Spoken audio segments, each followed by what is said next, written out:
아버지 성함이 뭐예요? 한성운송 회장 박미경의 떨리는 목소리가 고급 승용차 안을 가득 메웠습니다. 뒷좌석에 앉은 그녀는 전속 운전기사의 뒷모습을 응시하며 눈물을 참지 못했어요. 28년 전 교통사고로 죽었다고 믿었던 아들이 바로 눈앞에서 운전대를 잡고 있었습니다. 과연 이 믿기 어려운 운명적 재회 뒤에는 어떤 숨겨진 진실이 기다리고 있을까요? 지금 사연 시작합니다. 새벽 4시 대구 동성로의 택시 승강장은 희미한 가로등 불빛만이 아스팔트를 비추고 있었습니다. 태수는 운전석에 앉아 대시보드를 손가락으로 톡톡 2번 두드렸습니다. 아버지가 가르쳐준 이 작은 의식은 어느새 20년 넘게 이어진 습관이 되어 있었죠. 차도 인사받으면 기분 좋아한다던 아버지의 말이 귓가에 맴돌았습니다. 무전기에서 잡음과 함께 동료들의 목소리가 흘러나왔습니다. 오늘도 산학금 13만 원이야. 못 채우면 월급에서 깎인다. 태수는 한숨을 내쉬며 미터기를 확인했습니다. 벌써 6시간째 운전했지만 겨우 8만 원. 병원비를 생각하면 가슴이 답답해졌습니다. 첫 손님은 클럽에서 나온 젊은 여자였습니다. 비틀거리며 뒷좌석에 올라탄 그녀는 갑자기 헛구역질을 시작했고 태수는 재빨리 준비해둔 비닐봉지를 건넸습니다. 천천히 숨 쉬세요. 괜찮아요. 그의 목소리는 차분했지만 눈가에는 피로가 짙게 배어 있었습니다. 여자는 겨우 진정되자 10,000원짜리 한 장을 던지고 내렸죠. 잔돈은 됐어요. 태수는 쓴웃음을 지었습니다. 팁이라도 감사해야 하는 처지였으니까요. 동료 기사 박 씨가 무전으로 말했습니다. 태수야, 들었어? 김 기사 자살했대. 빚 독촉 못 이겨서. 태수의 손이 핸들을 꽉 쥐었습니다. 남의 일 같지 않았죠. 그도 벼랑 끝에 서 있었으니까요. 병원 주차장에 도착한 태수는 시계를 확인했습니다. 5시 30분. 운전석을 뒤로 젖히고 10분만 눈을 붙이기로 했습니다. 하지만 아버지 생각에 잠은 오지 않았죠. 주머니에서 휴대폰을 꺼내 병원비 독촉 문자를 다시 읽었습니다. 300만 원. 다음 주까지 내지 못하면 퇴원 조치한다는 경고였습니다. 태수는 눈을 감고 이마를 핸들에 기댔습니다. 막막했어요. 택시 운전으로는 모으기 힘든 돈이었습니다. 병실로 향하는 복도는 소독약 냄새가 코를 찔렀습니다. 병실 앞에서 태수는 잠시 멈춰섰습니다. 문손잡이를 잡기 전 그는 허공에 손을 들어 대시보드를 두드리는 신용을 했습니다. 아버지와의 작은 약속이었죠. 문을 열자 준수가 기침소리에 잠을 깼습니다. 휴지에는 붉은 피가 묻어나왔지만 준수는 재빨리 그것을 쓰레기통에 숨겼습니다. 일찍 왔네. 준수의 목소리는 쉰 듯 갈라져 있었습니다. 태수는 아버지 이마에 손을 댔습니다. 열이 있었죠. 괜찮으세요? 준수는 애써 미소를 지었습니다. 괜찮아. 나 때문에 고생하는 게 미안할 뿐이야. 창밖으로 한성운송 본사 건물의 네온 사인이 새벽 안개 속에서 흐릿하게 빛나고 있었습니다. 준수의 시선이 그곳에 멈췄습니다. 그의 눈빛에는 태수가 이해할 수 없는 복잡한 감정이 스쳐 지나갔죠. 후회일까요? 그리움일까요? 저 회사는. 준수가 중얼거렸지만 끝맺지 못했습니다. 간호사가 들어와 차트를 확인했습니다. 보호자님, 원무과에서 연락 오셨어요. 병원비 문제로요. 태수는 고개를 끄덕였습니다. 간호사가 나간 후 준수가 힘겹게 말했습니다. 태수야, 내가 미안하다. 태수는 아버지의 거친 손을 잡았습니다. 무슨 말씀이세요? 제가 모셔야죠. 준수의 눈가가 붉어졌습니다. 무언가 하고 싶은 말이 있는 것 같았지만 입술만 발싹일 뿐이었습니다. 병원 구내식당은 아침 7시가 되자 사람들로 붐비기 시작했습니다. 태수는 구석 테이블에 앉아 3,500원짜리 김밥을 천천히 씹었습니다. 찬밥에 단무지와 햄이 들어간 김밥이었지만 그에게는 소중한 한 끼였죠. 벽에 걸린 TV에서는 아침 뉴스가 흘러나왔습니다. 한성운송 박미경 회장이 업계 최초 여성 CEO 20년을 맞았습니다. 택시회사를 물려받아 종합운송그룹으로 키운 그녀의 성공 스토리는 아나운서의 목소리가 식당에 울려 퍼졌습니다. 화면에는 단정한 정장을 입은 중년 여성이 카메라를 향해 미소 짓고 있었어요. 그 순간 준수가 들어왔습니다. 링거 스탠드를 끌고 천천히 걸어오던 그가 TV를 보자 갑자기 멈춰 섰습니다. 손에 들고 있던 물컵이 바닥에 떨어져 깨졌고 준수의 얼굴은 하얗게 질려 있었죠. 아버지, 태수가 황급히 일어나 준수를 부축했습니다. 괜찮아, 괜찮아. 준수는 떨리는 손으로 태수를 밀어냈습니다. 하지만 그의 시선은 여전히 TV 화면에 못 박혀 있었어요. 그 회사는 절대로. 준수가 중얼거렸지만 말을 끝맺지 못했습니다. 태수는 아버지를 의자에 앉히고 물을 가져다 드렸습니다. 왜 한성운송만 보면 그러세요? 무슨 일이 있었던 거예요? 태수의 목소리에는 답답함이 묻어났습니다. 28년을 함께 살았지만 아버지에게는 여전히 모르는 부분이 너무 많았어요. 준수는 낡은 지갑을 꺼내 만지작거렸습니다. 그러다 지갑 안쪽 주머니에서 무언가가 떨어졌죠. 찢어진 사진 조각이었습니다. 여자의 손 일부분만 보이는 흑백 사진. 태수가 그것을 집어들려 하자 준수가 재빨리 낚아챘습니다. 엄마 사진이에요? 태수가 조심스럽게 물었습니다. 준수의 눈가가 붉어졌어요. 내 엄마는 내가 태어날 때 죽었어. 출산 중에. 그의 목소리는 떨렸고 태수는 그것이 거짓말임을 직감했습니다. 옆 테이블에서 식사하던 노인이 그들의 대화를 듣고 끼어들었습니다. 자식은 부모를 선택할 수 없지만 인생은 선택할 수 있어요.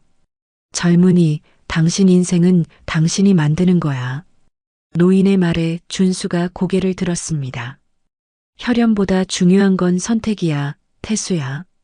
준수의 목소리가 갑자기 단호해졌습니다. 내가 어떤 선택을 하든 그게 너의 인생을 만들어. 기억해. 그 말에는 무언가 간절한 호소가 담겨 있었죠.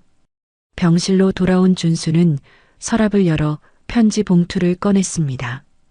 태수에게라고 적힌 봉투를 한참 바라보다가 다시 서랍 깊숙이 넣었습니다. 태수는 복도에서 그 모습을 지켜보았어요.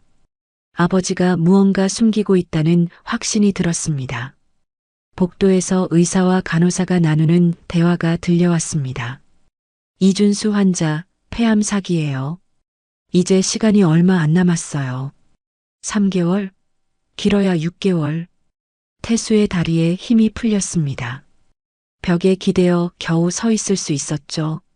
아버지가 자신에게 병의 심각성을 숨기고 있었던 것입니다. 오후 2시, 태수는 다시 택시 운전대를 잡았습니다. 12시간 교대 근무의 후반부가 시작된 것이죠. 택시 회사 사무실에서 사장이 고함을 질렀습니다. 이태수, 어제 산업금 8만 원? 장난하냐? 오늘도 13만 원 못 채우면 내일부터 나오지 마. 사장의 침이 태수 얼굴에 튀었지만 그는 고개만 숙일 뿐이었습니다. 무전기에서 충격적인 소식이 들려왔습니다. 김 기사 자살했대. 어젯밤에 한강다리에서. 동료의 목소리가 떨렸어요. 비톡촉 전화가 하루에 100통씩 왔다더라. 가족도 떠나고. 태수의 손이 핸들을 꽉 쥐었습니다. 자신도 그 벼랑 끝에 서 있다는 사실이 가슴을 짓눌렀죠. 같은 시각 대구 도심의 한성운송 본사 회장실에서는 미경이 서류를 검토하고 있었습니다. 비서가 조심스럽게 물었어요. 회장님, 오늘도 가시나요? 미경은 고개를 끄덕였습니다. 매년 이맘때면 빠지지 않고 가는 곳이 있었죠. 검은 세단이 대구 외곽선산 공동묘지에 도착했습니다. 미경은 하얀 국화 다발을 들고 천천히 걸었어요. 사랑하는 남편 김준호, 아들 김태성이라고 새겨진 비석 앞에 섰습니다. 그녀의 눈가가 젖어들었죠. 여보, 태성아. 오늘도 왔어. 벌써 28년이야. 미경의 목소리는 떨렸습니다. 오늘은 태성의 생일이었어요. 매년 이날만큼은 반차를 내고 이곳을 찾았습니다. 작은 케이크를 비석 앞에 놓으며 그녀가 속삭였죠. 생일 축하해, 우리 아들. 바람이 불어 국화 꽃잎이 흩날렸습니다. 미경은 무릎을 꿇고 비석을 쓰다듬었어요. 엄마가 지켜주지 못해서 미안해. 너희 아빠도 보고 싶고. 그녀의 어깨가 가늘게 떨렸습니다. 회사로 돌아온 미경은 임원회의에 참석했습니다. 후계자 문제를 그만 정리하셔야 합니다. 이사진의 압박이 시작됐죠. 사촌 오빠인 박성훈 전무가 끼어들었습니다. 회장님, 개인적인 말씀이지만 재혼이라도 하셔서 후계자를 만드시는 게 어떻겠습니까? 그런 얘기는 마세요. 미경의 목소리가 차갑게 변했습니다. 그녀의 눈빛에는 누구도 넘볼 수 없는 단호함이 있었어요. 성우는 입을 다물었지만 눈빛은 불만으로 가득했죠. 저녁 6시, 태수는 겨우 5만 원을 벌었습니다. 손님이 없는 시간, 그는 차를 세우고 한숨을 내쉬었어요. 주머니에서 구겨진 신문을 꺼냈습니다. 구인 광고란을 훑어보다가 시선이 멈췄죠. 하지만 고졸 학력으로는 지원조차 할 수 없는 곳들 뿐이었습니다. 병원으로 돌아가는 길, 태수는 편의점에 들러 삼각김밥 2개를 샀습니다. 저녁은 이곳으로 때워야 했어요. 계산대 직원이 말했습니다. 형님, 요즘 힘들어 보이시네요. 태수는 쓴웃음만 지을 뿐이었습니다. 병실에 도착하니 준수가 창밖을 바라보고 있었습니다. 한성운송 건물의 네온 사인이 어둠 속에서 빛나고 있었죠. 저 회사가 뭐길래. 태수가 혼잣말처럼 중얼거렸습니다. 준수가 돌아보며 아들의 손을 잡았어요. 태수야, 내 인생은 내가 선택하는 거야. 누구의 아들이 아닌 너 자신으로 살아. 토요일 오후 3시, 태수는 친구 진수의 정비소로 택시를 몰고 갔습니다. 엔진에서 이상한 소리가 나기 시작한 지 일주일이 지났지만 사장에게 보고하면 또 트집 잡힐까봐 미뤄왔던 것이죠. 정비소는 대구 외곽공단 근처에 있었고 기름 냄새와 쇳소리가 뒤섞여 있었습니다. 야, 이태수?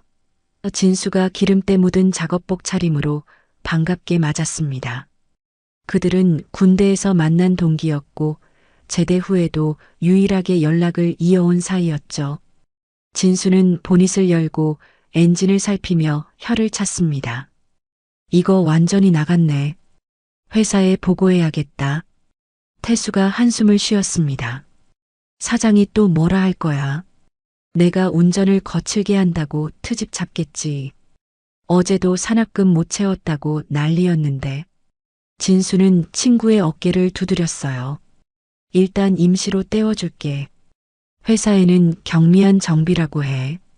두 사람이 휴게실에서 커피를 마시던 중 진수가 테이블 위에 놓인 신문을 가리켰습니다. 야, 이것 봐. 그의 손가락이 전면 광고를 짚었죠. 굵은 글씨로 한성운송 운전기사 특별 채용이라고 적혀 있었습니다. 연봉 6천만 원, 의료보험 100% 지원. 진수가 광고문을 읽어 내려갔습니다. 대기업 정규직이야. 내 운전 실력이면 충분해.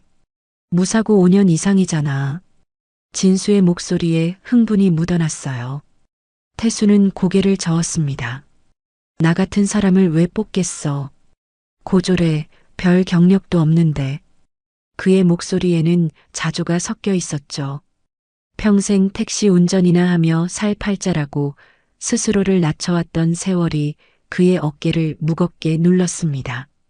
하지만 진수는 포기하지 않고 휴대폰을 꺼내 무언가를 검색하기 시작했습니다. 이거 기억나? 진수가 화면을 보여줬습니다. 3년 전 지역 뉴스 영상이었어요. 빗길 7중 추돌 위기에서 5살 아이 구한 택시기사라는 제목이 떠 있었죠. 화면 속에는 젊은 태수가 아이를 안고 있는 모습이 나왔습니다. 그날 내가 보여준 반사신경, 판단력, 그건 아무나 할 수 있는 게 아니야. 진수가 태수의 눈을 똑바로 보며 말했습니다. 이런 건 타고난 실력이야. 그때 내가 핸들 꺾는 타이밍, 브레이크 밟는 순간 완벽했어. 경찰도 기적이라고 했잖아. 태수는 광고를 다시 읽었습니다. 마감이 3일 후였어요. 그의 마음이 흔들렸지만 한성운송이라는 이름이 걸렸습니다. 아버지가 그토록 싫어하는 회사, TV만 나와도 채널을 돌리고 이름만 들어도 인상을 찌푸리던 그 회사였죠. 응시 자격 좀 더 자세히 봐. 진수가 광고 하단을 가리켰습니다. 5년 이상 무사고, 운전 경력 증명서, 고졸 이상 학력. 너 야간 때 나왔잖아. 완벽해. 진수는 태수가 야간 대학을 다니며 얼마나 고생했는지 알고 있었어요. 낮에는 택시 운전, 밤에는 공부. 4년을 6년에 걸쳐 겨우 졸업한 것이었죠. 그때 태수의 휴대폰이 울렸습니다. 병원 번호였어요. 보호자님, 아버님이 병실에서 쓰러지셨어요. 지금 중환자실로 옮겼습니다. 간호사의 다급한 목소리에 태수는 벌떡 일어났습니다. 커피잔이 쏟아졌지만 신경 쓸 겨를이 없었죠. 병원으로 달려간 태수는 중환자실 앞에서 의사를 만났습니다. 급성 폐부종이었어요. 다행히 안정됐지만 상태가 급격히 나빠지고 있습니다. 의사의 표정이 심각했죠. 솔직히 말씀드리면 이대로는 3개월도 버티기 힘들어요. 그리고 치료비가 계속 밀리고 있는데 다음 주까지 해결 안 되면 퇴원 조치해야 합니다. 중환자실 유리창 너머로 준수가 보였습니다. 산소 마스크를 쓴 채 각종 기계에 연결되어 있었죠. 면회 시간에 잠시 들어간 태수를 보자 준수가 눈을 떴어요. 희미한 의식 속에서도 아들을 알아본 것입니다. 태수의 손을 잡고 힘겹게 말했습니다. 그 회사는 가지 마라. 마치 태수의 생각을 읽은 것 같았습니다. 왜요, 아버지? 왜 한성운송만은 안 되는 거예요? 태수의 목소리에 절박함이 묻어났습니다. 아버지를 살리려면 돈이 필요했고 그 돈을 벌 수 있는 유일한 기회가 바로 이것이었는데 준수는 눈을 감고 고개를 돌렸어요. 그곳은 우리 같은 사람이 갈 곳이 아니야. 너무 높은 곳이야. 밤 10시 태수는 병원 복도 벤치에 앉아 진수와 통화했습니다. 아버지가 반대하신데도 일단 서류는 내. 붙고 나서 고민해도 늦지 않아. 진수의 조언이 현실적이었죠. 내 아버지도 이상해. 무슨 사연이 있는 것 같은데. 태수는 병원 1층 편의점에서 이력서를 출력했습니다. 야간대 경영학과 졸업증명서, 운전경력 증명서, 무사고 확인서, 서류를 하나하나 정리하며 그는 결심을 굳혔어요. 편의점 직원이 물었습니다. 취업 준비하세요? 태수는 쓴웃음을 지었죠. 28살에 처음으로 제대로 된 회사에 지원해 봅니다. 증명사진을 찍으러 간 사진관에서 태수는 거울 앞에 섰습니다. 사진사가 말했어요. 표정 좀 밝게 해보세요. 너무 긴장하신 것 같네요. 태수는 억지로 미소를 지었습니다. 피곤에 찌든 얼굴이었지만 눈빛만큼은 단호했어요. 이태수, 너는 할 수 있어. 그가 거울 속 자신에게 말했습니다. 마감 전날 밤 11시 태수는 병원 휴게실에서 노트북을 켰습니다. 아버지가 잠든 시간을 택한 것이죠. 온라인으로 서류를 제출하는 순간 손가락이 떨렸습니다. 마지막 제출 버튼을 누르기 전 잠시 망설였어요. 이것이 배신일까요? 아니면 효도일까요?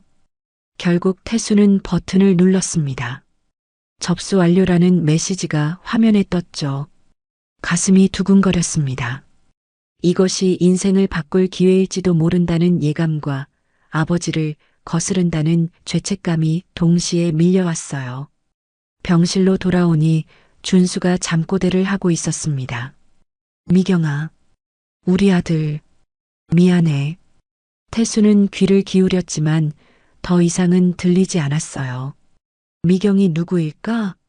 그리고 왜 미안하다는 걸까? 태수는 아버지의 이마에 손을 얹었습니다. 열은 내렸지만 비밀은 여전히 뜨거웠죠. 월요일 아침 9시 태수는 병원 원무가 앞에 서 있었습니다. 직원이 컴퓨터 화면을 보며 차갑게 말했어요. 이준수 환자분 미납금이 500만 원을 넘었네요. 이번 주 금요일까지 최소 300만 원은 내셔야 합니다. 안 그러면 퇴원 조치해야 해요. 태수의 얼굴이 하얗게 질렸습니다. 일주일만 더 기다려 주실 수 없을까요? 곧 돈이 들어올 예정인데. 그의 목소리는 떨렸지만 직원은 고개를 저었습니다. 병원도 운영이 있어서요. 이미 충분히 기다렸습니다. 정 어려우시면 의료사회복지사 상담이라도 받아보세요. 복도를 걸으며 태수는 주먹을 꽉 쥐었습니다.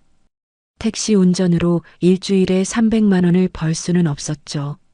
하루에 15시간씩 운전해도 하루 매출은 20만 원, 거기서 산업금 내고 나면 손에 쥐는 건 7만 원 정도.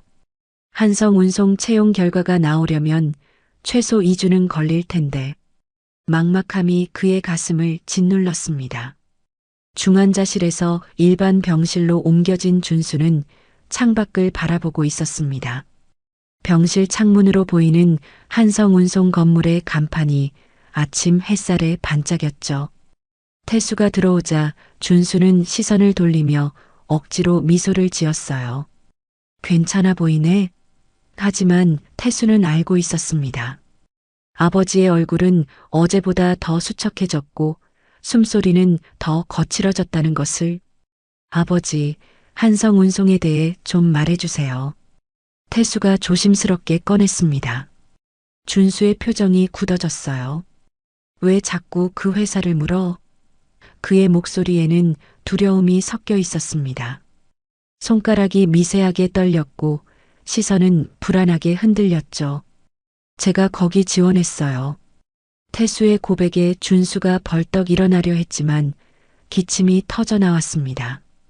피가 섞인 가래를 휴지에 뱉으며 그가 힘겹게 말했죠. 취소해. 당장 취소하라고.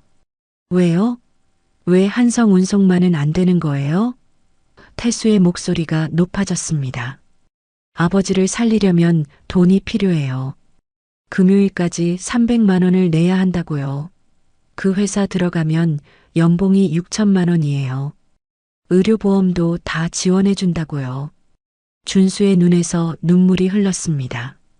그곳은 우리 같은 사람이 갈 곳이 아니야. 너무 높은 곳이야. 내가 다칠 거야. 그는 무언가 더 말하고 싶어 했지만 입술만 달싹일 뿐이었습니다. 침대 시트를 움켜쥔 그의 손등에 핏줄이 도드라졌어요.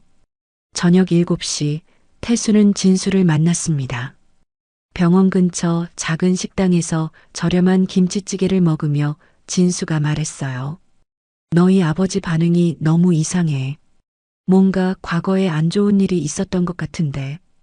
혹시 예전에 한성운송에서 일하신 거 아니야? 태수는 고개를 저었습니다. 아니, 아버지는 계속 시내버스 기사셨어. 근데 28년 전에 영주로 이사 왔다고 하셨거든. 그전 일은 절대 말 안 하셔. 그는 숟가락을 내려놓고 한숨을 쉬었죠. 어쨌든 이미 지원했어. 이제 와서 포기할 수 없어. 진수가 소주잔을 내려놓으며 말했습니다. 너도 알아봤어? 한성운송 박미경 회장 말이야. 독신이래. 28년 전에 남편이랑 아들을 사고로 잃었다더라. 그 후로 일에만 매달려서 지금의 대기업을 만든 거지. 태수의 손이 멈췄습니다. 28년 전 아버지가 영주로 이사 온 시기와 같았죠. 우연의 일치일까요? 그는 고개를 흔들었습니다. 쓸데없는 상상이었어요. 그날 밤 10시 태수는 병원 휴게실에서 이력서를 다시 확인했습니다. 야간대 경영학과 졸업 증명서를 보며 지난 6년의 시간이 떠올랐어요. 낮에는 택시 운전으로 12시간, 밤에는 강의실에서 4시간. 시험 기간에는 택시 안에서 교재를 펼쳐놓고 신호 대기 중에 공부했던 날들. 교수님이 했던 말이 생각났습니다. 이태수 학생은 제가 본 학생 중 가장 성실합니다.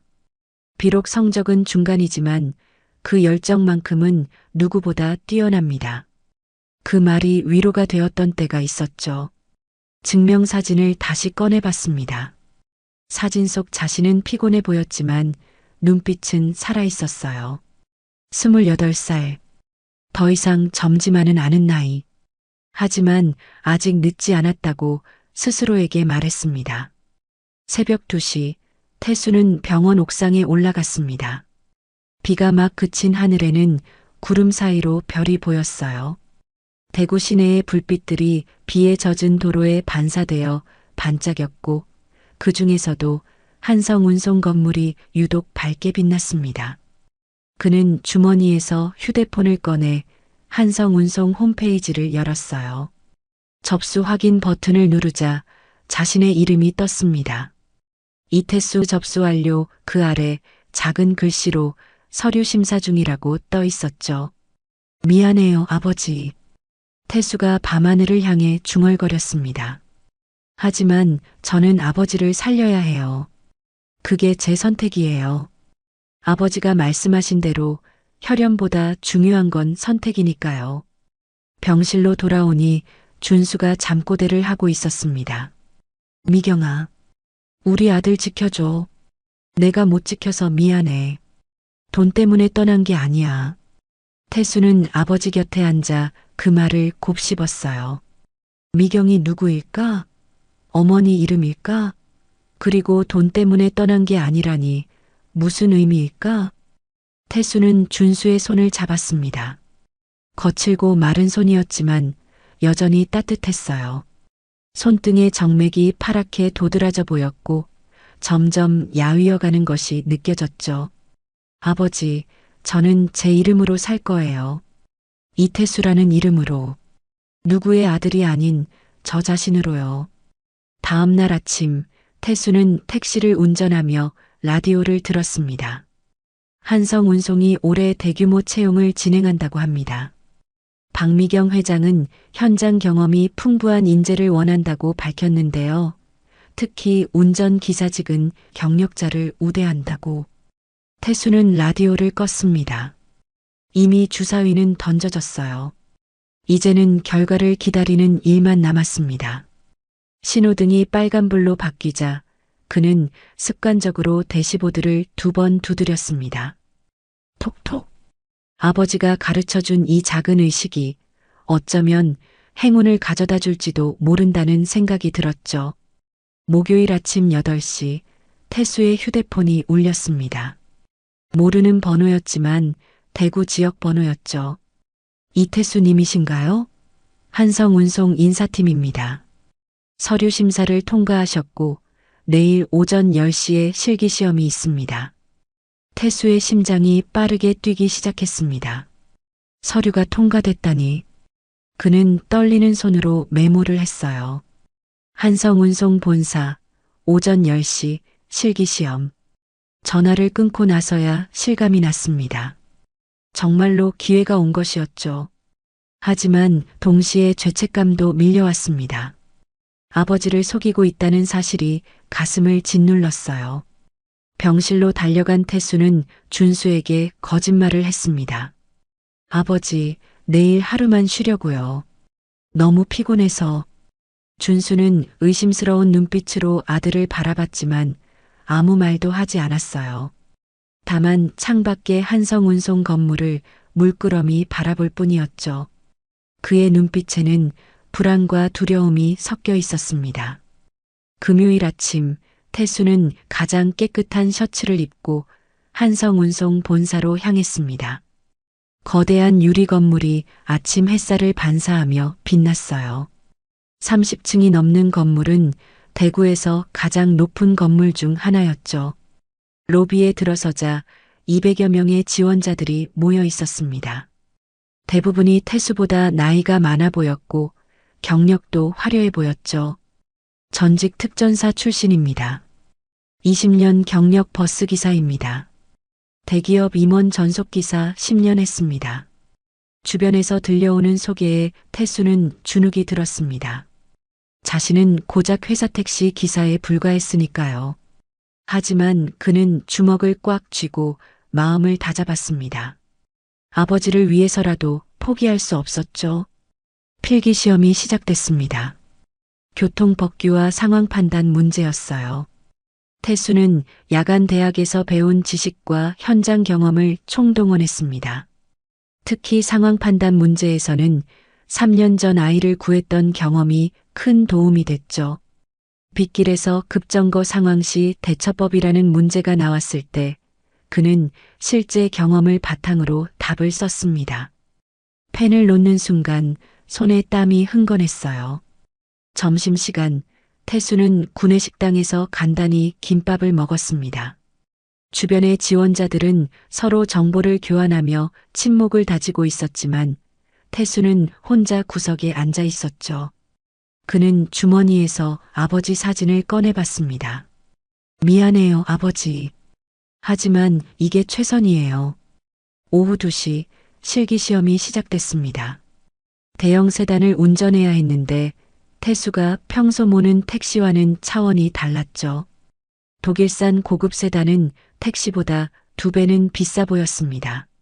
하지만 그는 침착하게 운전석에 앉았습니다. 시트를 조절하고 백미러를 맞추고 그리고 습관처럼 대시보드를 톡톡 2번 두드렸어요. 심사위원석에는 5명의 임원들이 앉아 있었습니다. 그중 중앙에 앉은 사람이 미경이었죠. 검은색 정장을 입은 그녀는 차가운 표정으로 모니터를 보고 있었어요. 각 지원자들의 운전이 실시간으로 중계되고 있었는데 태수가 대시보드를 두드리는 순간 그녀의 손이 멈췄습니다. 화면 확대해 주세요. 미경의 목소리가 울렸어요. 모니터에 태수의 손동작이 크게 비쳤습니다. 톡톡. 정확히 2번. 왼손 검지와 중지를 사용한 그 동작. 미경의 눈빛이 흔들렸죠. 저 버릇은. 그녀가 중얼거렸지만 아무도 듣지 못했습니다. 28년 전 준호가 정확히 같은 방법으로 대시보드를 두드렸던 기억이 떠올랐어요. S자 코스, 급정거, 빗길 주행. 모든 시험을 태수는 완벽하게 소화했습니다. 특히 급정거 테스트에서는 뒷좌석에 놓인 물컵이 한 방울도 흘리지 않았어요. 시속 60km에서 급정거했는데도 물은 잔잔했죠. 심사위원들이 놀란 표정을 지었습니다. 잠깐만요. 미경이 자리에서 일어났습니다. 제가 직접 타보고 싶습니다. 다른 임원들이 의아한 표정을 지었지만 미경은 이미 밖으로 나가고 있었어요. 그녀가 차 뒷좌석에 올라타자 태수는 긴장으로 손에 땀이 났습니다. 백미러로 본 미경의 얼굴은 무표정했지만 눈빛은 무언가를 찾고 있는 것 같았죠. 운전해 보세요.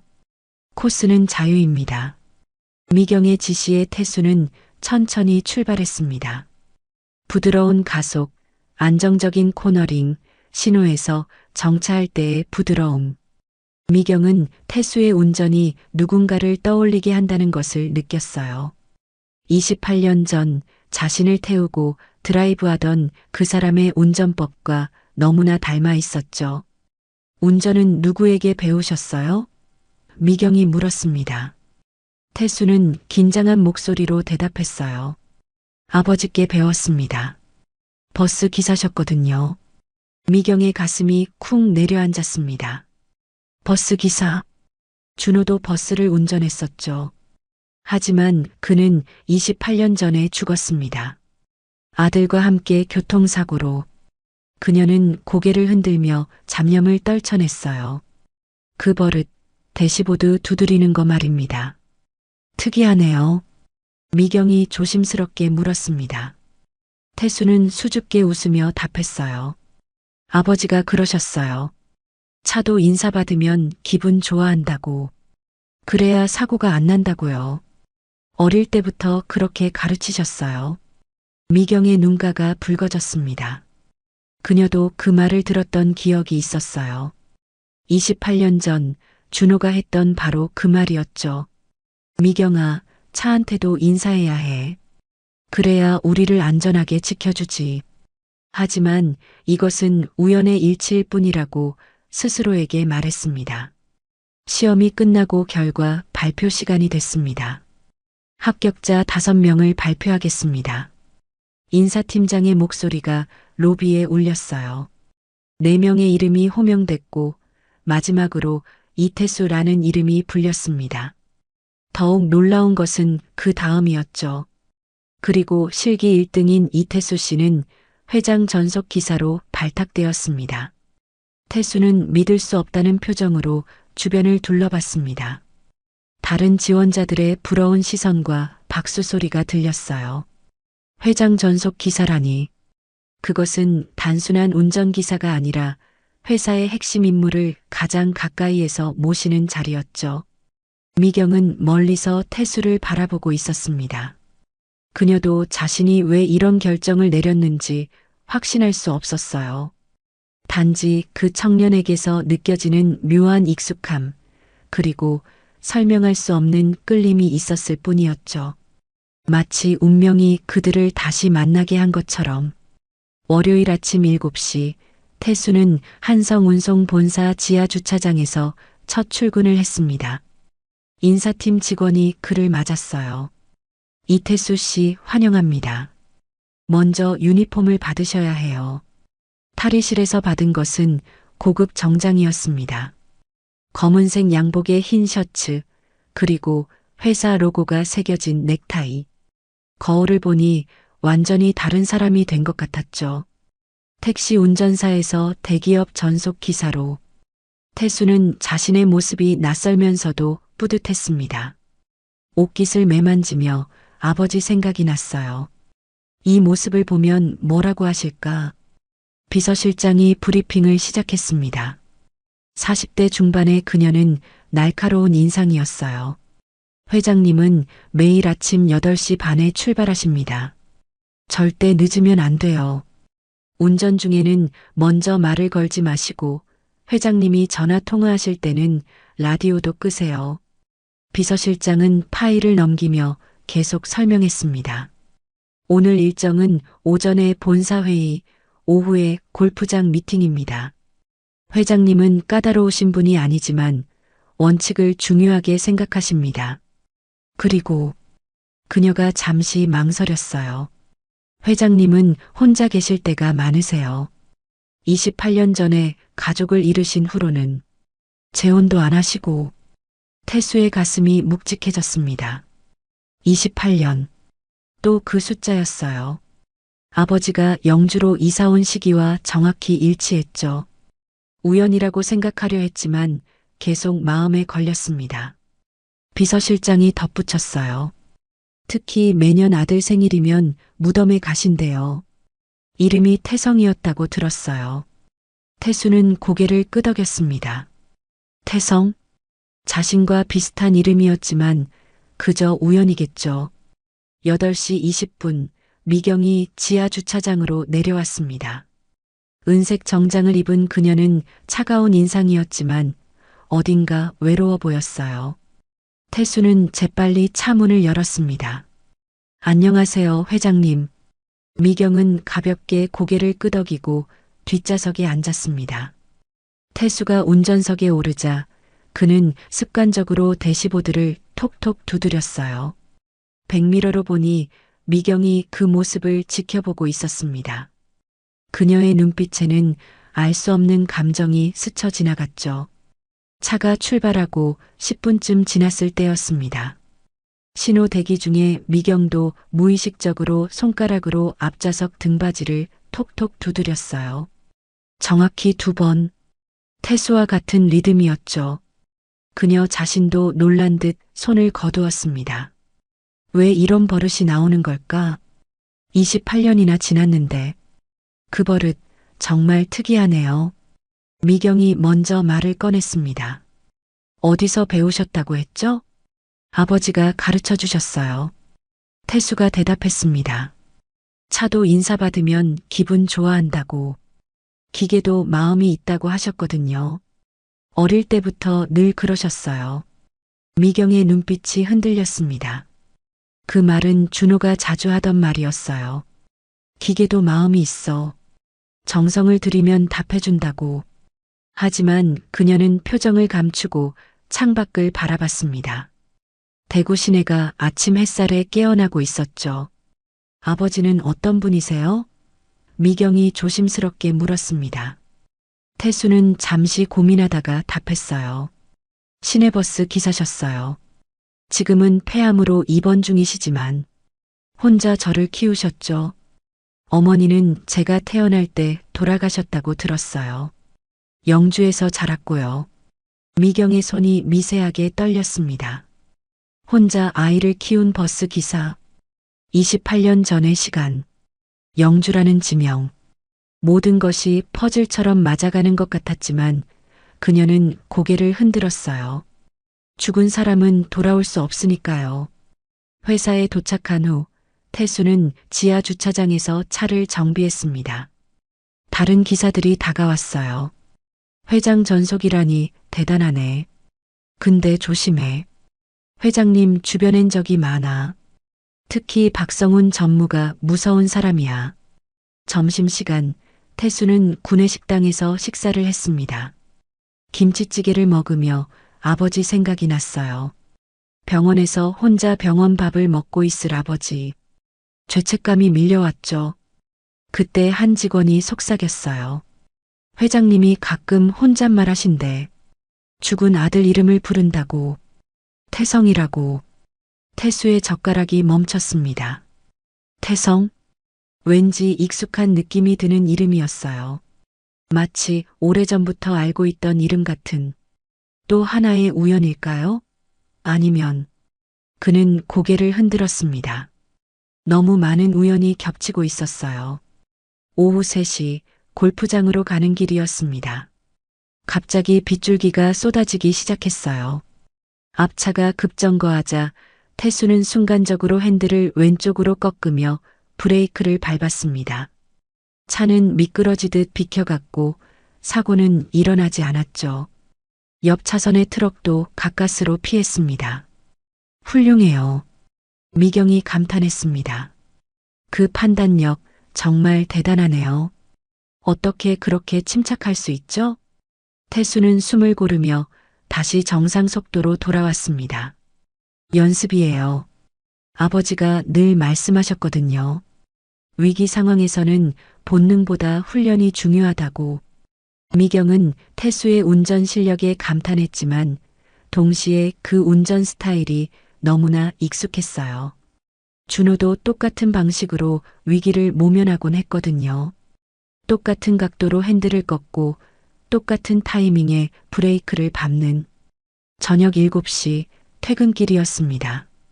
하루 종일 회의와 미팅으로 지친 미경은 뒷좌석에 기대어 있었어요. 그녀는 서류를 보다가 문득 물었어요. 가족이 그립지 않나요? 아버지 말고 다른 가족은 없어요? 잘 모르겠어요. 태수가 솔직하게 답했습니다. 아버지가 과거 얘기를 전혀 안 하세요. 28년 전 일은 특히 더. 가끔 잠꼬대로 누군가 이름을 부르시는데 미경이라고. 미경의 심장이 멎는 것 같았습니다. 그녀의 이름을. 백미러로 본 태수의 표정은 담담했지만 미경의 얼굴은 창백해졌어요. 아, 아버지 성함이 뭐라고 하셨죠? 이준수입니다. 태수의 대답에 미경은 실망했지만 동시에 의구심이 들었어요. 모든 정황이 너무나 일치하는데 이름만 달랐으니까요. 혹시 가명은 아닐까? 그녀의 머릿속이 복잡해졌습니다. 집에 돌아온 미경은 혼자 와인을 마시며 생각에 잠겼습니다. 거실 테이블 위에는 28년 전 사진이 놓여 있었어요. 준호와 갓난아기 태성이 함께 찍은 유일한 사진. 그녀도 모르게 손가락으로 테이블을 톡톡 두드렸어요. 정확히 2번. 준호가 가르쳐준 그 버릇이 28년이 지난 지금도 남아 있었던 것이죠. 준호야, 혹시 살아있는 거니? 그녀가 사진을 향해 속삭였습니다. 수요일 새벽 5시, 태수는 공항으로 향했습니다. 미경의 중요한 고객이 일본에서 도착하는 날이었죠. 비행기가 2시간 연착이라는 소식에 태수는 공항 대기실에서 기다렸습니다. 그때 휴대폰이 울렸어요. 병원에서 온 문자였습니다. 이준수 환자 상태 악화, 보호자 연락 바람. 태수의 얼굴이 창백해졌습니다. 하지만 지금은 업무 중이었죠. 그는 불안한 마음을 억누르고 도착 게이트 앞에서 기다렸습니다. 마침내 일본 고객이 나타났을 때 태수는 완벽한 미소로 그들을 맞았어요. 한성 운송에 오신 것을 환영합니다. 태수가 일본어로 인사했습니다. 야간 대학에서 배운 일본어가 도움이 됐죠. 고객들은 놀란 표정을 지었습니다. 운전기사가 일본어도 하시네요? 공항에서 호텔까지 가는 길, 갑자기 앞차가 타이어 펑크로 급정거했습니다. 뒤따르던 차들이 연쇄 추돌할 위기였죠. 태수는 순간적으로 갓길로 빠져나가며 위험을 피했습니다. 일본 고객들은 감탄했어요. 놀라운 운전 실력이네요. 호텔에 도착한 후 태수는 곧바로 물류센터로 향했습니다. 미경이 새벽 시차를 한다고 했거든요. 물류센터는 대구 외곽에 있었고 새벽에도 트럭들이 분주하게 움직이고 있었습니다. 미경과 함께 센터를 둘러보던 중 태수는 이상한 점을 발견했습니다. 회장님, 저 트럭들의 동선이 비효율적이에요. 왜 남쪽 게이트로 들어온 차들이 북쪽으로 돌아서 나가죠? 물류팀장이 설명했습니다. 원래부터 그랬습니다. 시스템상 그렇게 되어 있어요. 태수는 고개를 저었어요. 제가 택시 운전하면서 이 지역을 수없이 다녔는데 동선을 바꾸면 시간을 20%는 단축할 수 있을 것 같아요. 미경은 태수를 주의 깊게 바라봤습니다. 구체적으로 설명해 보세요. 태수는 종이에 그림을 그리기 시작했습니다. 남쪽 게이트를 출구로 북쪽을 입구로 바꾸고 중앙 대기 구역을 여기로 옮기면 그의 설명은 명확했고 논리적이었어요.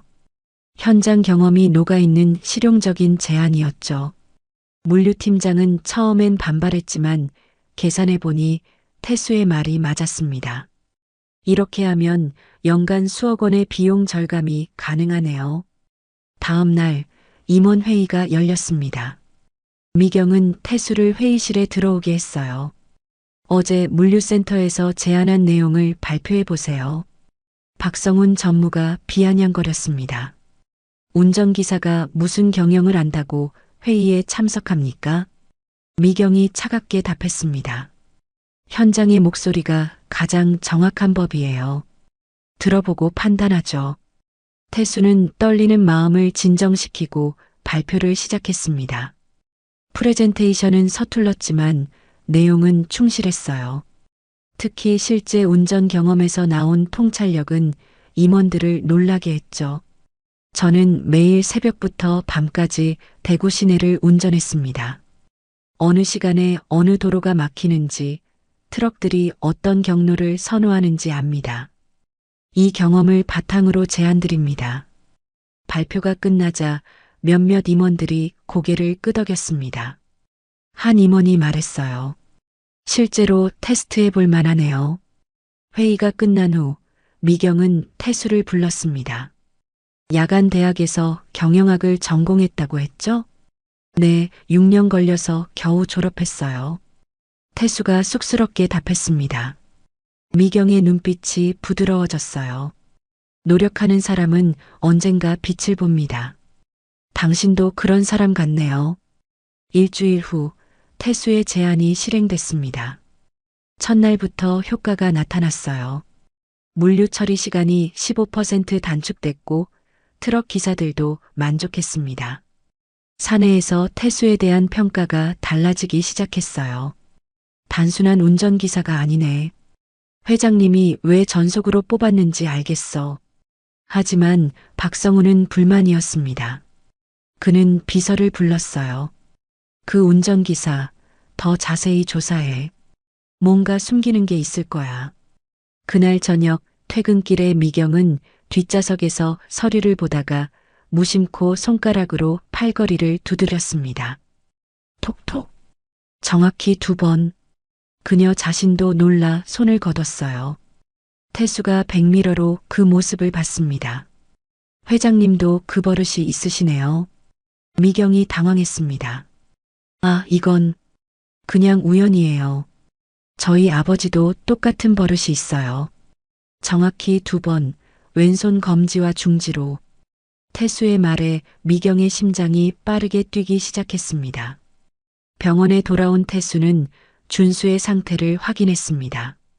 의사가 말했어요. 폐에 물이 차고 있어요. 빨리 수술하지 않으면 위험합니다. 준수는 힘겹게 아들의 손을 잡았습니다. 태수야, 한성운송. 그만둬라. 왜요, 아버지?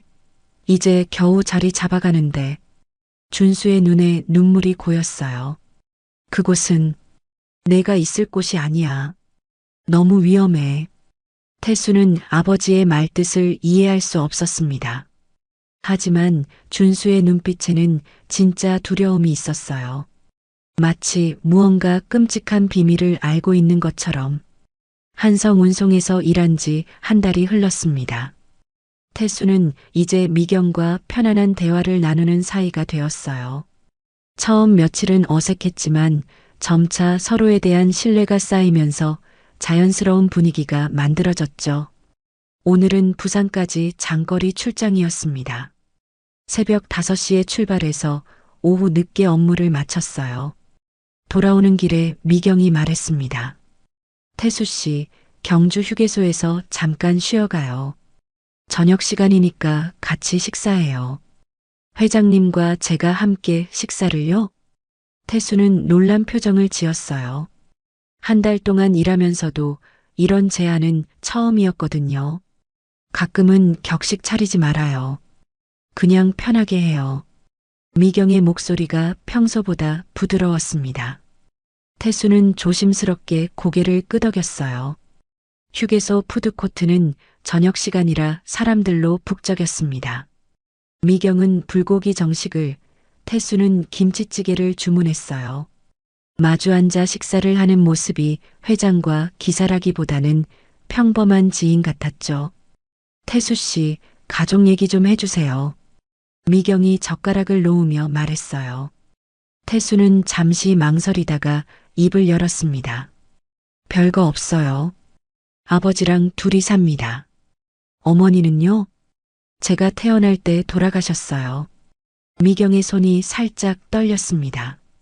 태수는 눈치채지 못했지만 미경의 가슴 속에서는 뭔가 요동치고 있었어요. 그럼 아버지가 혼자서 키우셨네요. 힘드셨겠어요. 네, 아버지가 정말 고생 많이 하셨어요. 태수의 목소리에는 아버지에 대한 존경심이 묻어났습니다. 미경은 그의 표정을 유심히 봤어요. 뭔가 낯익은 느낌이 들었거든요. 아버지 성함은 뭐예요? 미경이 자연스럽게 물었습니다. 하지만 가슴은 빠르게 뛰고 있었어요. 이준수입니다. 태수가 담담하게 대답했습니다. 미경은 순간 숨이 막혔어요. 이준수, 그 이름이 귓가에서 맴돌았습니다. 하지만 준수는 흔한 이름이었죠. 우연의 일치일 수도 있었어요. 나이는 어떻게 되시나요? 미경의 목소리가 조금 떨렸습니다. 태수는 이상하게 생각하지 않았어요. 54살이에요. 미경의 심장이 더 빨라졌습니다. 54살이면 28년 전 그때와 정확히 맞아떨어졌어요. 하지만 아직 확신할 수는 없었습니다. 고향은 어디세요? 경북 영주에서 자랐어요. 아버지가 거기서 버스 기사로 일하셨거든요. 미경은 젓가락을 떨어뜨렸습니다. 딸각 소리가 푸드코트에 울렸어요. 경북 영주. 바로 준호가 마지막에 살던 곳이었습니다. 괜찮으세요? 태수가 깜짝 놀라며 물수건을 건넸어요. 미경은 애써 침착함을 유지했습니다. 아, 네. 미끄러졌나 봐요. 하지만 머릿속으로는 빠르게 계산하고 있었어요. 28년 전, 영주, 54살, 이준수, 모든 것이 맞아떨어지고 있었습니다. 혹시 아버지와 많이 닮으셨어요? 글쎄요. 사람들은 비슷하다고 하는데. 태수가 머리를 극적이며 웃었습니다. 그 순간 미경은 확신했어요. 그 표정, 그 웃음, 준호가 부끄러워할 때 보이던 바로 그 모습이었습니다. 어머니에 대한 기억은 전혀 없으시고요? 네, 아버지가 사진도 다 버리셨어요. 너무 그리워서 견딜 수 없다고 하시면서 미경의 눈가가 촉촉해졌습니다. 준호도 그랬을 거예요. 자신을 그리워하며 힘들어했을 모습이 눈에 선했습니다. 생일은 언제세요? 미경의 마지막 질문이었어요. 이 대답으로 모든 것이 결정될 것 같았습니다. 8월 15일이에요. 미경은 거의 확신했습니다. 그날은 자신이 28년 전에 낳은 아들의 생일이기도 했거든요. 매년 그날이면 무덤을 찾아가 케이크를 놓고 생일을 축하해주던 바로 그날이었어요. 식사를 마치고 차로 돌아오는 길, 미경의 마음은 복잡했습니다. 혹시, 정말 혹시 태수가 자신의 아들일까요? 하지만 확신하기에는 아직 이른 것 같았어요. 태수 씨, 네, 회장님. 당신과 일하게 되어서 정말 다행이에요. 미경의 목소리가 떨렸습니다. 태수는 뒷좌석의 미경을 룸미러로 바라보며 미소 지었어요. 저야말로 감사합니다. 아버지 병원비 때문에 정말 절망적이었는데 아버지가 많이 아프세요? 폐암이에요. 수술해야 하는데 비용이. 미경은 가슴이 아팠습니다. 준호가 아프다니. 만약 태수가 정말 자신의 아들이라면 준호는 28년 동안 혼자서 아이를 키우며 얼마나 힘들었을까요? 회사에 도착한 후 미경은 곧바로 인사팀으로 가서 태수의 파일을 다시 확인했습니다. 생년월일을 보는 순간 심장이 멎는 것 같았어요. 1997년 8월 15일. 자신이 28년 전에 낳은 아들과 정확히 같은 날이었습니다. 미경은 사무실 의자에 주저앉았습니다. 28년 만에 아들을 찾은 걸까요? 아니면 단순한 우연의 일치일까요? 하지만 가슴 깊은 곳에서는 모성 본능이 속삭이고 있었어요. 저 청년이 바로 자신이 그토록 그리워했던 아들이라고. 내일은 더 자세히 알아봐야겠어요. 진실을 확인할 때가 왔습니다. 박성우는 자신의 사무실에서 비서에게 지시했습니다. 창밖으로 보이는 한성운송 본사 야경이 차갑게 빛나고 있었어요. 그 기사 신원을 철저히 조사해. 뭔가 수상해. 어떤 부분이 수상하다는 말씀이신가요? 비서가 조심스럽게 물었습니다. 박성우는 의자를 돌려 창밖을 바라보며 말했어요. 미경이 저런 식으로 직원을 특별 대우한 적이 없어. 28년간 지켜봤는데 처음이야. 박성훈의 눈빛이 날카로워졌습니다. 냉철하고 원칙적인 미경이 갑자기 한 기사에게만 특별한 관심을 보이는 것이 이상했거든요.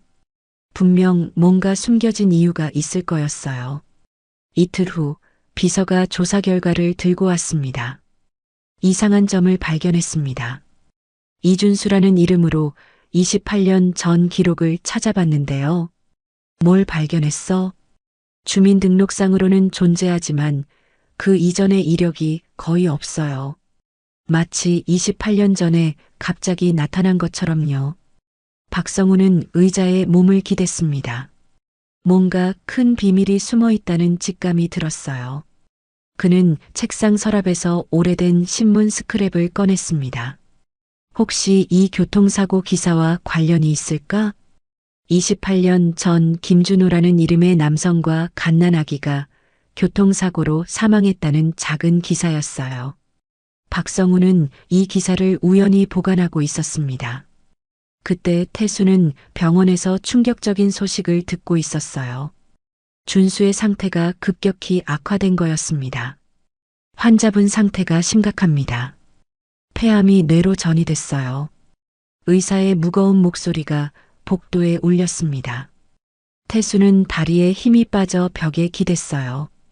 복도의 차가운 형광등이 얼굴을 창백하게 만들었습니다. 수술하면 살 수 있나요?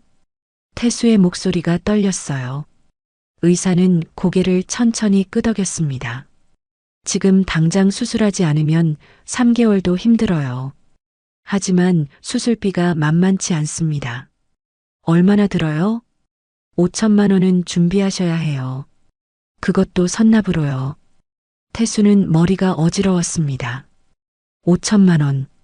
평생 모아도 만들 수 없는 돈이었어요. 병원 벽에 붙은 수납 안내문의 글자들이 흐릿하게 보였습니다. 그날 밤 태수는 대구 시내 모든 은행을 찾아다녔어요.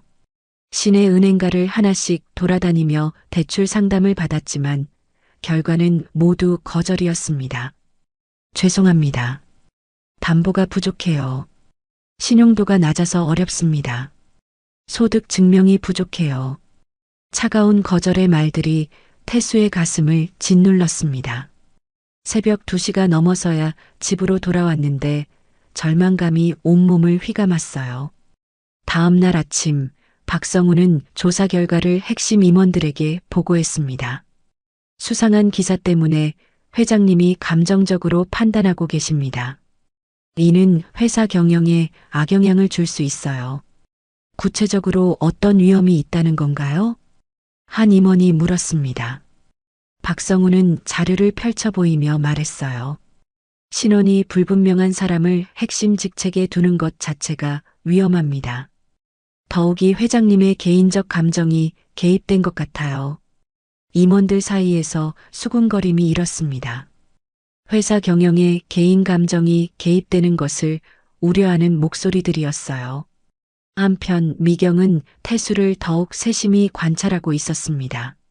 며칠 전부터 그의 표정이 어두워진 것을 눈치챘거든요. 평소보다 말수도 줄어들었고 가끔 한숨을 쉬는 모습도 보였어요. 운전 중에도 태수의 손이 미세하게 떨리는 것을 발견했습니다. 뭔가 큰 걱정거리가 있다는 걸 알 수 있었어요. 그의 모습에서 자꾸만 준호의 모습이 겹쳐 보였습니다. 하지만 미경은 여전히 혼란스러웠어요.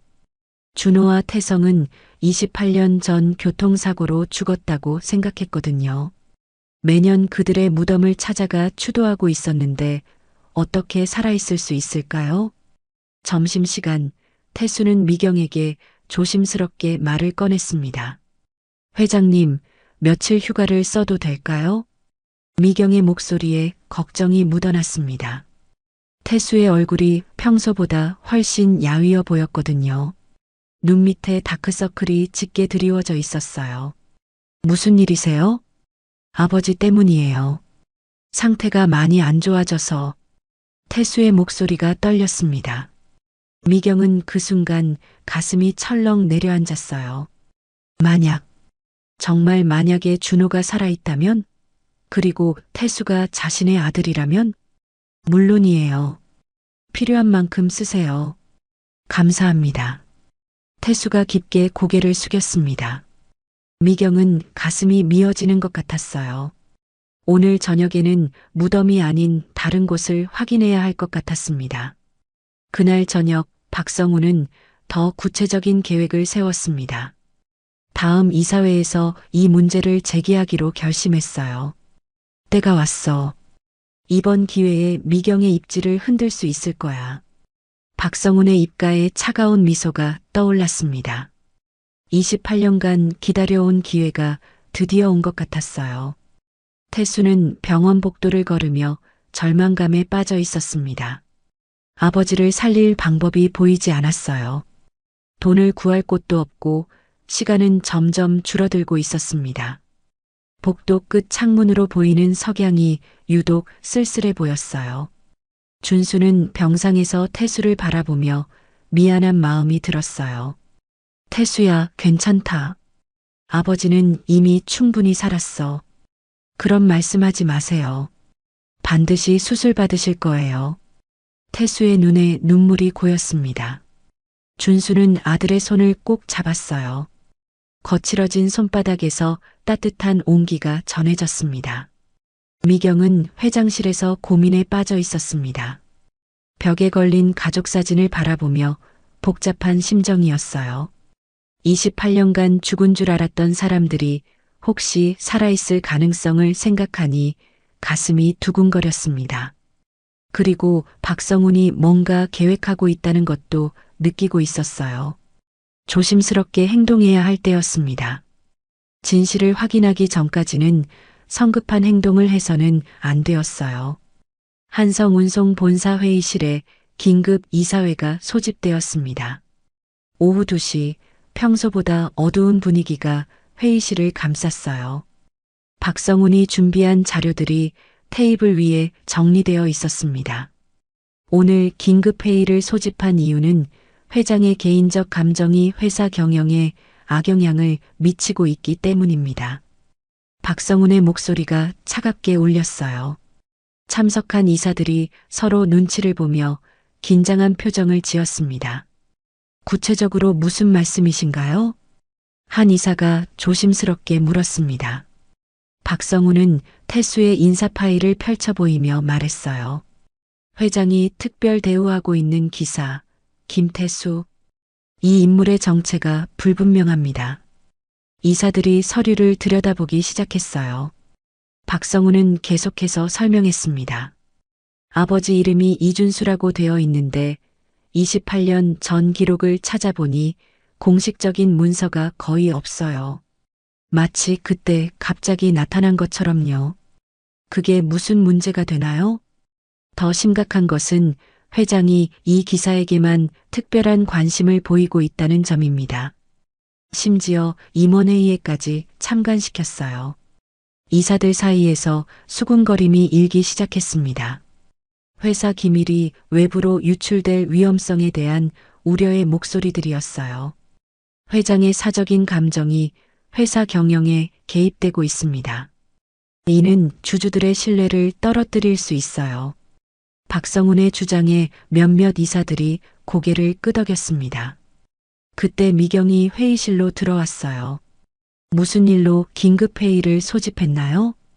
미경의 목소리는 평온했지만 분위기가 심상치 않다는 걸 직감했습니다.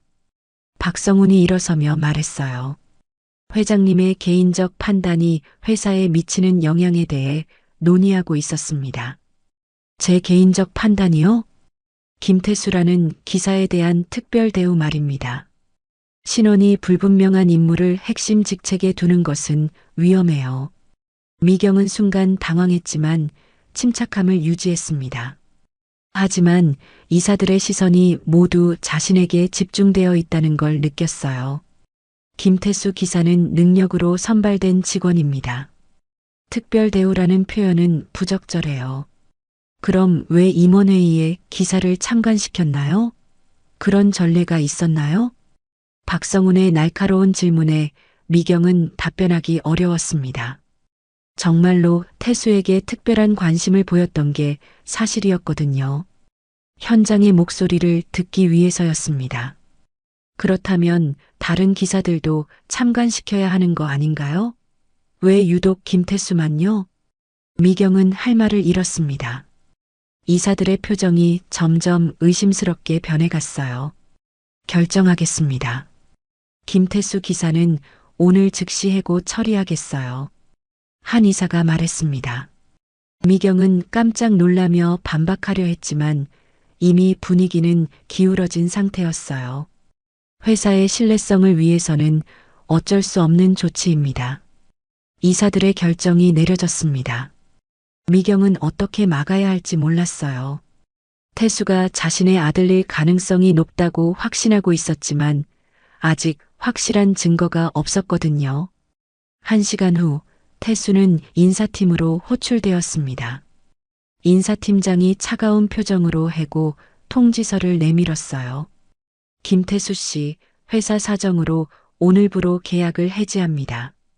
무슨 말씀이세요? 제가 뭘 잘못했나요? 태수는 당황한 목소리로 물었습니다. 인사팀장은 시선을 피하며 대답했어요. 상부의 결정입니다. 더 이상 설명드릴 수 없어요.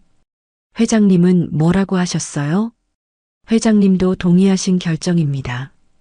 태수는 믿을 수 없었습니다. 어제까지만 해도 자신을 신뢰하고 아껴주던 미경이 갑자기 해고를 결정했다니요. 제가 회장님께 직접 말씀드리겠습니다. 불가능합니다. 이미 결정된 사항이에요. 태수는 회장실로 향하려 했지만 경비원들이 막아섰습니다. 한 달 전까지만 해도 공손하게 인사하던 경비원들이 이제는 차가운 시선으로 바라보고 있었어요. 나가주세요. 더 이상 여기 계실 수 없습니다. 태수는 회사 건물 밖으로 쫓겨났습니다. 한 달간 입었던 정장을 벗고 개인 소지품을 담은 작은 박스를 들고 서 있었어요. 가을바람이 차갑게 불어왔습니다. 전 단지 아버지를 살리려고 했는데 태수는 혼잣말을 중얼거렸습니다. 눈물이 왈칵 쏟아졌어요. 아버지의 수술비를 마련할 수 있는 마지막 희망이 사라진 순간이었습니다. 한성운송 건물을 올려다보며 태수는 원망스러운 마음이 들었어요. 미경에게 실망감과 배신감이 몰려왔습니다. 그동안 쌓았던 신뢰가 한순간에 무너져 내렸어요. 회장실에서 미경은 창밖으로 태수가 떠나는 모습을 지켜보고 있었습니다. 가슴이 찢어질 것 같았어요. 만약 정말 태수가 자신의 아들이라면 또다시 자신의 손으로 아들을 멀리 보내는 것이었습니다. 이렇게 될 줄 알았으면 미경은 후회스러운 마음이 들었어요. 좀 더 신중하게 행동했어야 했는데 성급하게 태수에게 관심을 보인 것이 화근이었습니다. 박성우는 만족스러운 표정으로 창밖을 바라봤습니다. 계획이 성공적으로 진행되고 있었어요. 미경의 입지가 흔들리기 시작했고 자신의 영향력은 더욱 커질 것 같았습니다. 이제 진짜 시작이야. 박성훈의 입가에 음험한 미소가 떠올랐습니다. 그날 저녁 미경은 결심을 굳혔습니다. 더 이상 추측으로는 안 되겠어요. 직접 진실을 확인해야 했습니다. 태수의 인사 파일에서 병원 주소를 확인하고 대구로 향할 준비를 했어요. 28년 만에 준호를 만날 수도 있다는 생각에 가슴이 두근거렸습니다. 하지만 동시에 두려움도 밀려왔어요.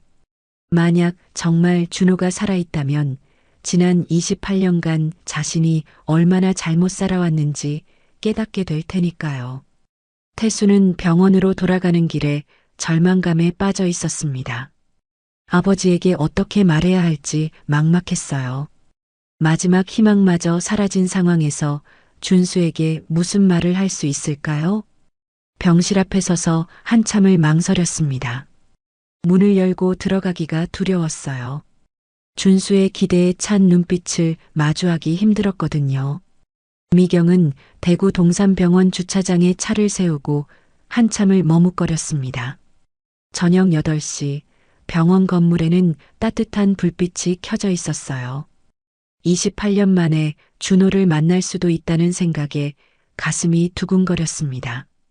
핸드백을 꽉 움켜쥐고 병원 로비로 들어갔어요.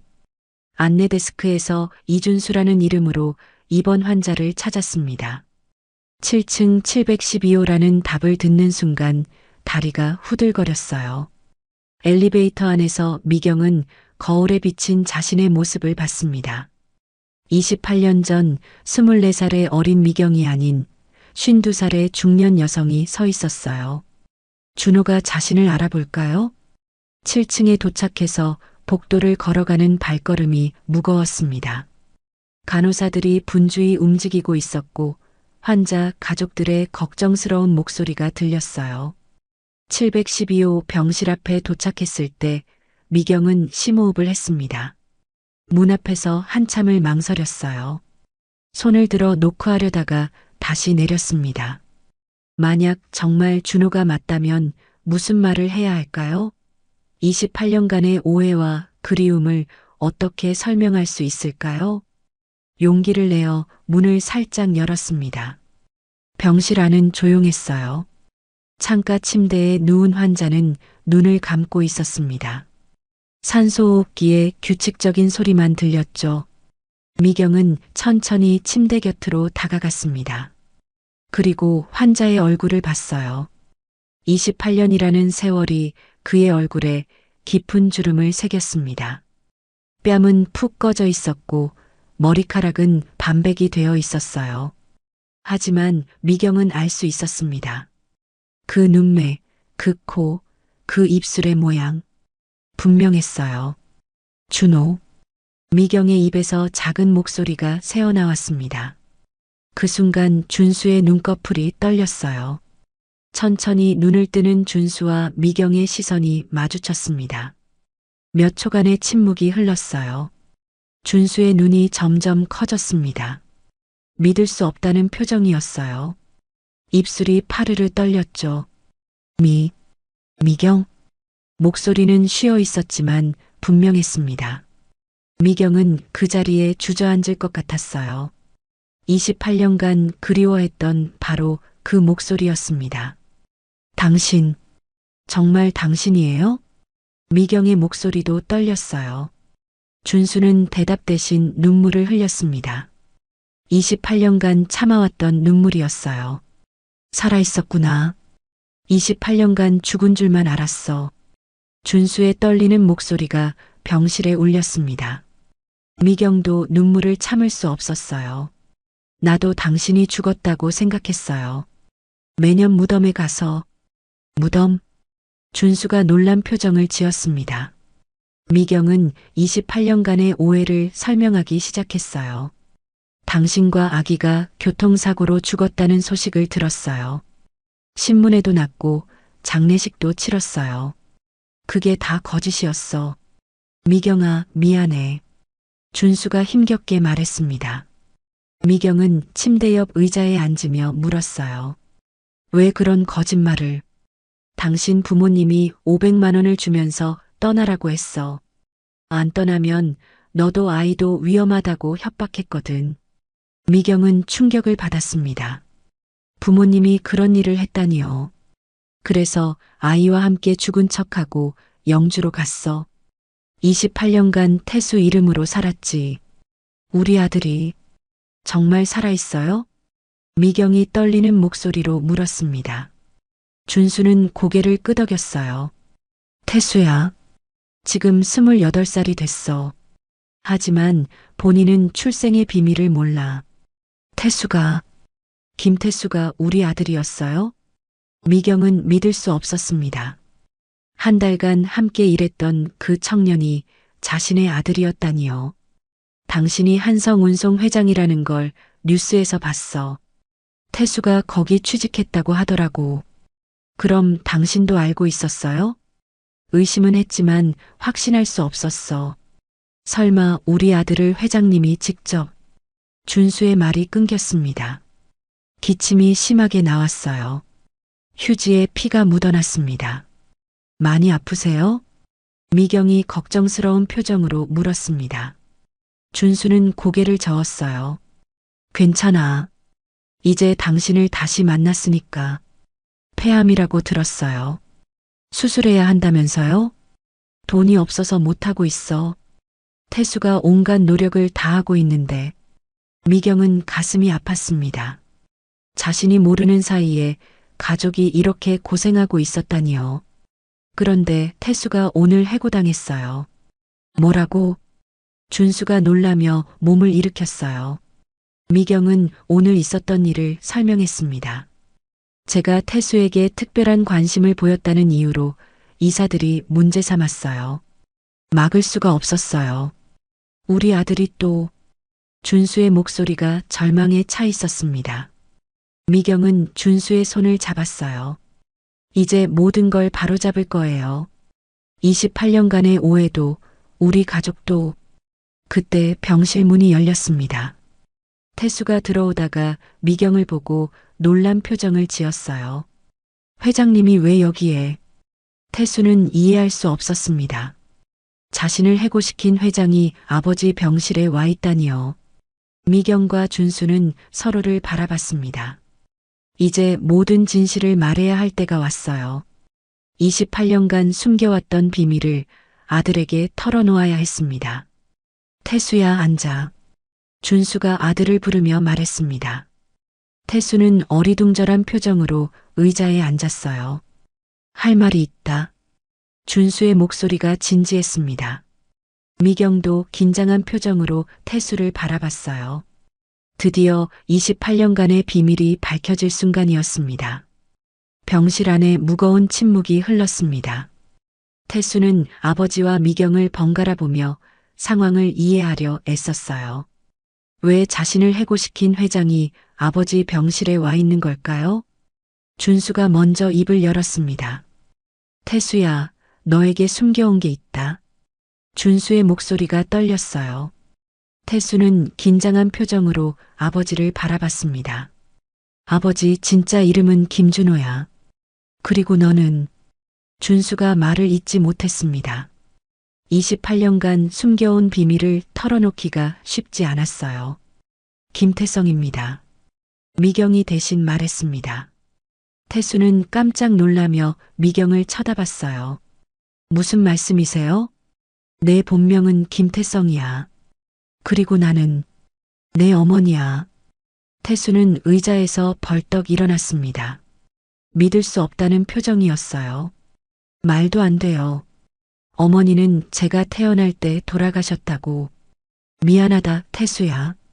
그동안 거짓말을 했어. 준수가 힘겹게 말했습니다. 태수는 머리를 감싸며 벽에 기댔어요. 28년간 저를 속이셨다는 거예요? 태수의 목소리에 분노가 섞여 있었습니다. 준수는 고개를 숙였어요. 어쩔 수 없었어. 너와 내 엄마를 지키기 위해서였어. 미경이 차근차근 설명하기 시작했습니다. 28년 전 부모님의 협박, 강제 결혼 압박, 그리고 준호의 위장 사망까지. 태수는 믿기 어려운 이야기를 들으며 혼란스러워했어요. 그럼 저는 28년간 가짜 이름으로 산 거예요? 아니야. 너는 항상 우리 아들이었어. 이름이 뭐가 중요해? 준수가 간절한 목소리로 말했습니다. 하지만 태수는 여전히 충격에서 벗어나지 못했어요. 저를 버린 거 아니었어요? 태수가 미경을 보며 물었습니다. 미경의 눈에 눈물이 고였어요. 나도 몰랐어. 부모님이 너희가 죽었다고 거짓말했거든. 28년간 무덤에 가서 빌었어. 미안하다고, 보고 싶다고. 태수는 주저앉으며 고개를 감쌌습니다. 너무 많은 정보가 한꺼번에 쏟아져서 정리가 안 됐어요. 그럼 제가 한성운송에서 일한 것도 운명이었나 봐. 내가 날 찾아온 거야. 미경이 조심스럽게 말했습니다. 태수는 복잡한 표정을 지었어요. 그런데 왜 절 해고시켰어요? 이사들이 압박했어. 내게 특별한 관심을 보인다고 문제 삼았어. 미경의 목소리에 후회가 묻어났습니다. 태수는 쓴웃음을 지었어요. 결국 또 버리신 거네요. 아니야, 태수야. 준수가 아들을 불렀습니다. 태수는 아버지를 바라봤어요. 이제라도 진실을 알았으니 다행이야. 우리가 진짜 가족이라는 걸. 태수는 한참 동안 말이 없었습니다. 갑작스러운 진실에 마음의 준비가 안 됐거든요.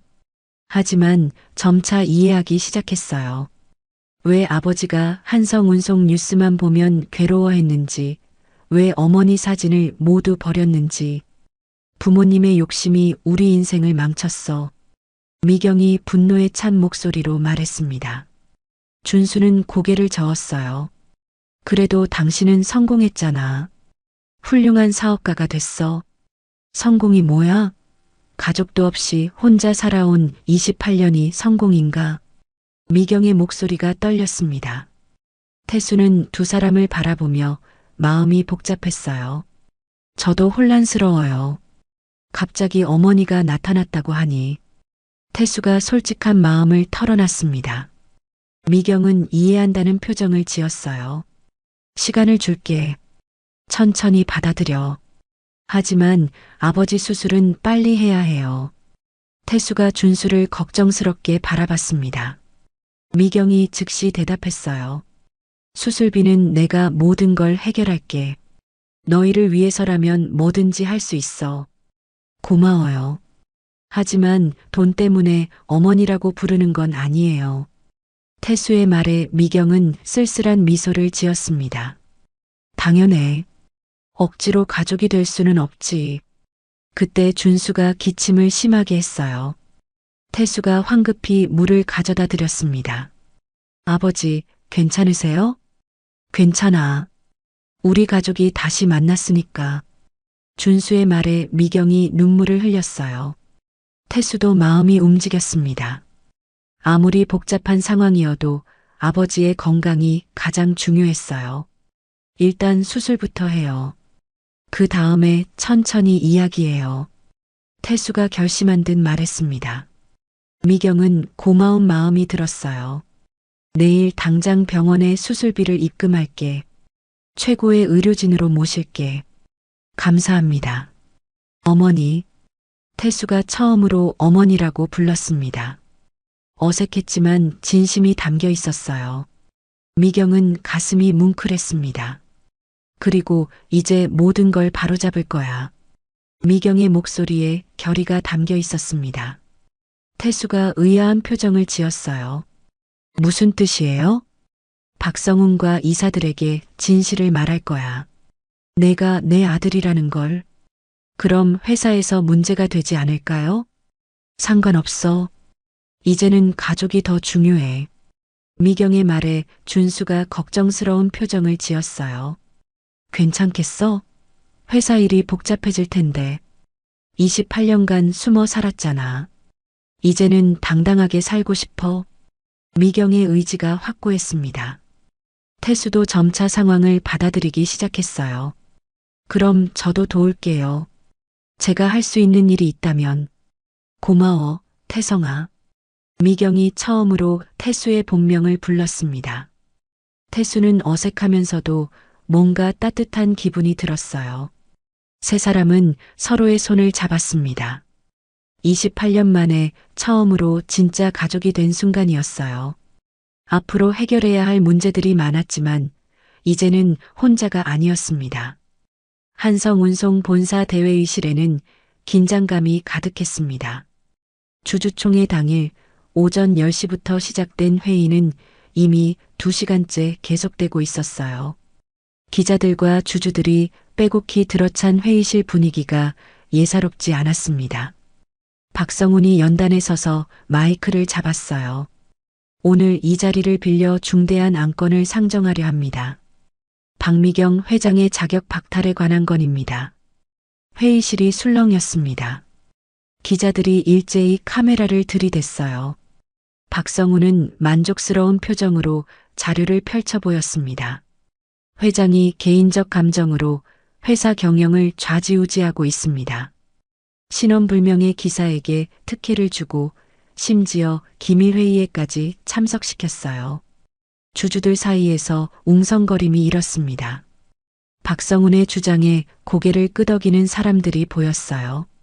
그때 회의실 문이 열리며 미경이 들어왔습니다. 평소와 달리 차분하면서도 단호한 표정이었어요. 뒤따라 태수도 함께 들어왔습니다. 박 전무님 말씀 잘 들었습니다. 미경이 연단 앞으로 걸어가며 말했어요.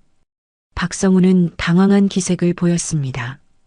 회장님, 지금은 회의 중입니다.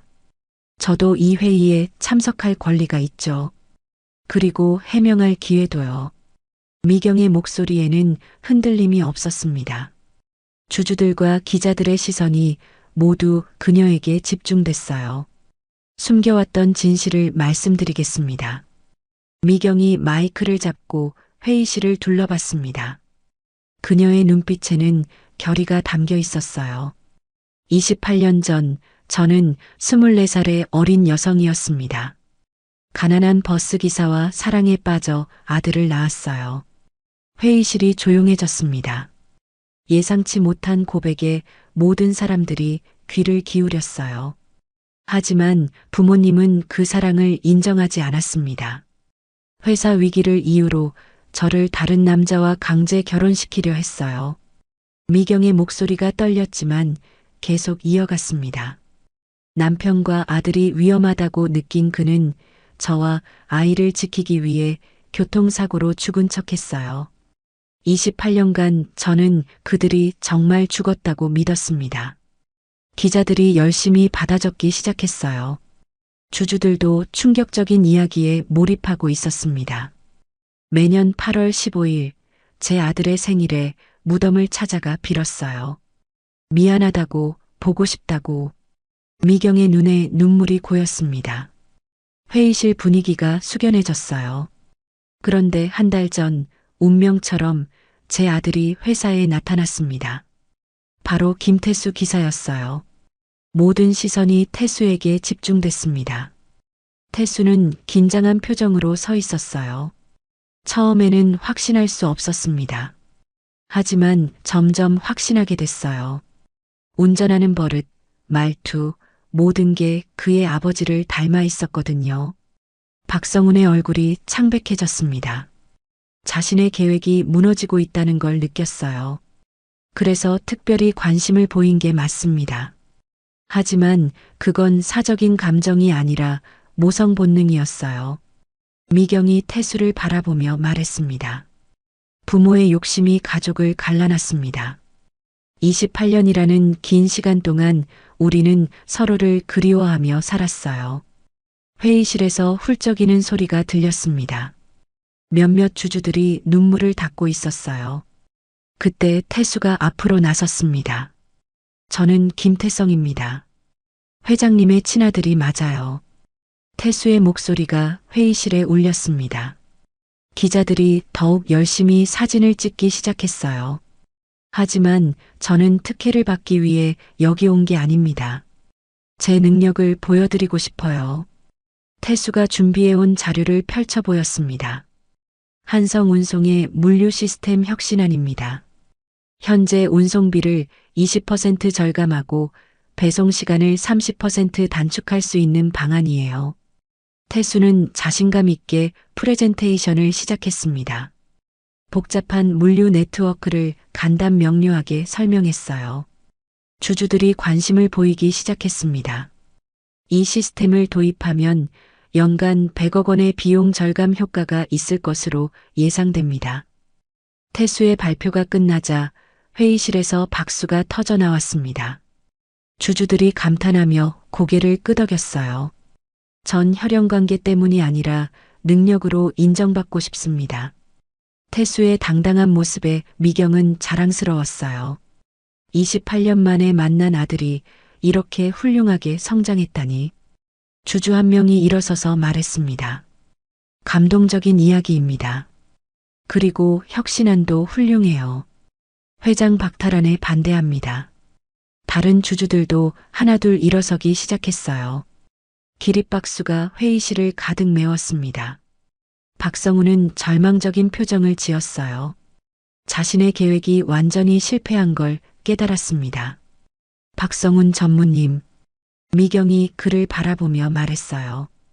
28년간 회사를 위해 애써주셨지만 이제는 새로운 변화가 필요해요. 박성우는 고개를 숙였습니다.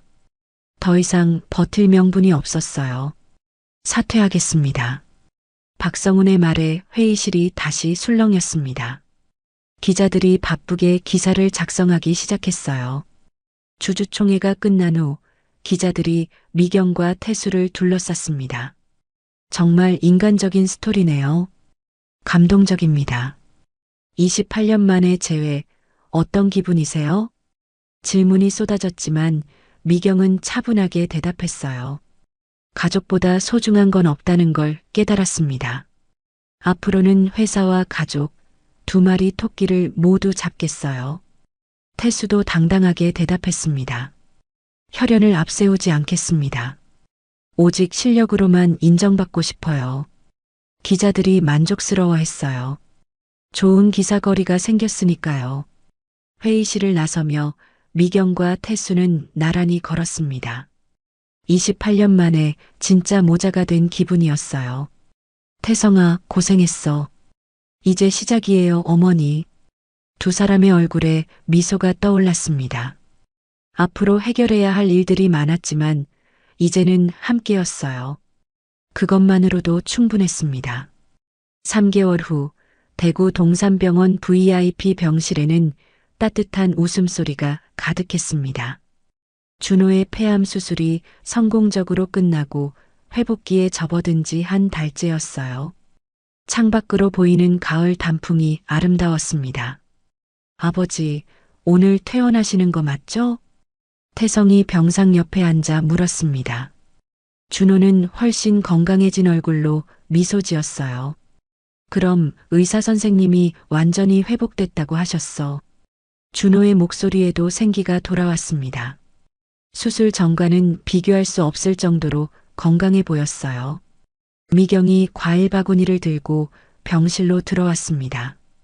요즘 들어 표정이 한결 밝아진 모습이었어요. 준호 씨 컨디션 어때요? 덕분에 새 사람이 된 기분이야. 정말 고마워. 준호가 진심으로 감사의 마음을 표현했습니다. 미경은 부끄러운 듯 손을 저었어요. 가족인데 당연한 거죠.